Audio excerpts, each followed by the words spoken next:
G'day again, NotJah Witness here for part 13 of calling bullshit on the Jehovah's Witnesses children's book, My Book of Bible Stories. Sweet 93. Jesus feeds many people. This is an oldie, we all know. He takes a little food, makes it a lot, because he's the son of Jehovah. Yet after all of this, Jesus does, and when he's gone, billions will go to starve to death. Thanks, Jesus. Hey, look. I can bring on all this food, but no, it's not for you now. Now you just have to starve and suffer for me. But you will get all the food when you want it in the next life. Next, he loves little children. He what? Wait, what? Whoa. What? Look at that picture. Granted, Jesus isn't groping the boy, so elders take note. But that boy does not look happy to be there in that embrace. Let that kid go, Jesus. Even this guy here looks concerned.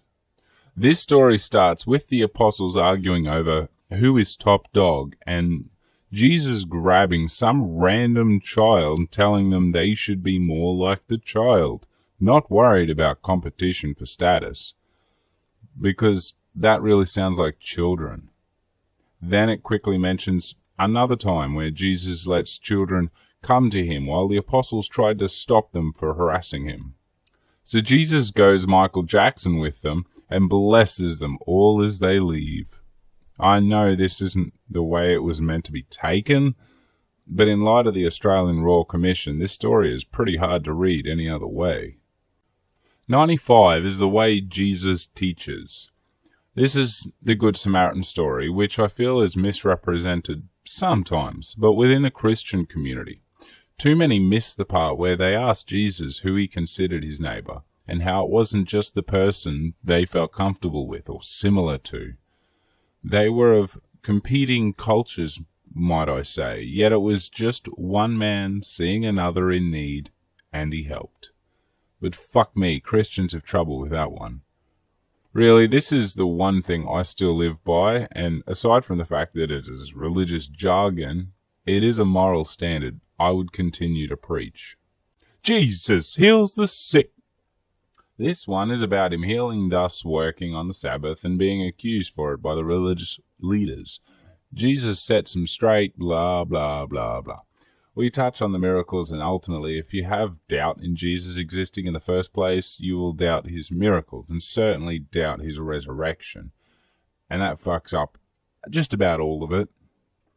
Next, Jesus comes as king riding into town on a donkey, 'cause modesty and all. Or it is just because Jesus likes to ride the arse. You decide. 98, and I will admit, this one I cannot for the life of me remember. Not the image, nor reading the story. I know the biblical tale and what is going on when I read it, but I don't remember reading this in particular. Clearly, this was not one of my favorites. It's pretty simple. The religious leaders want to kill Jesus, but are scared too because he's a crowd pleaser. And then Jesus goes on a nice hillside to chat with his crew about the future and how fucked up it'll all be. But despite the fact that none of this was written until at least decades after, every word and detail was recorded perfectly. 99 problems, but a God ain't one. In an upstairs room having that last dinner or supper or whatever the hell you call it. He has the meal with his crew, calls out Judas the traitor, or likely the realist, and talks about the Passover. This is all about why the JWs only celebrate this and not Christmas or Easter or Valentine's or Halloween or even fucking birthdays. You want to be the weird outcast in a small country town, public school? Be a fucking physically disabled Jehovah's Witness. Lastly tonight, because it is a beautiful number to end on, 100, that way I can start on an equally awesome number, 101. Yeah, I have a thing for numbers. Shh. Jesus in the garden. This is the moment Judas betrays Jesus, gives him the kiss of death as the enemy encloses around. And then Judas goes and kills himself. Thus, anyone who kills themselves is fucked in Jehovah's eyes. This teaching really did a number on me through the years, as I knew so many who had lost by suicide. I have heard that this is not strictly true all of a sudden, though, either at all or any more. Apparently there's only really one sin you can do to be denied Jehovah's forgiveness, and that is to actively defy God's will, which is impossible for any human. But that is only an interpretation of the teachings, so, I don't have a lot to say tonight. I wasn't even going to do a video, but I got bored after my graphics card shut itself, and I had to stop trying to play games. So instead of playing in a fantasy, I just read about one. I really hope you enjoyed this. I know I'm not yet the most pro at all of these things, but I am still just getting my feet on the ground after all of it. Make sure to leave any of your thoughts in the comments section below. If you agree, disagree, or wish to correct me, feel free.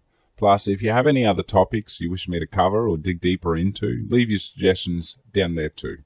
I am on the Twitter machine, NotJah Witness. If you wanted to get in touch there, or just send me your dick pics, go for it. I always love getting to know people, although I would rather get to know their opinions, not their appearance. Anyway, if you would like to see more on the JWs or any other religious beliefs, as I do what I can to expose and refute them where I can, please hit that like button and subscribe. I truly appreciate it. I hope you all have a beautiful day. Thank you for watching, and remember, I'm NotJah Witness.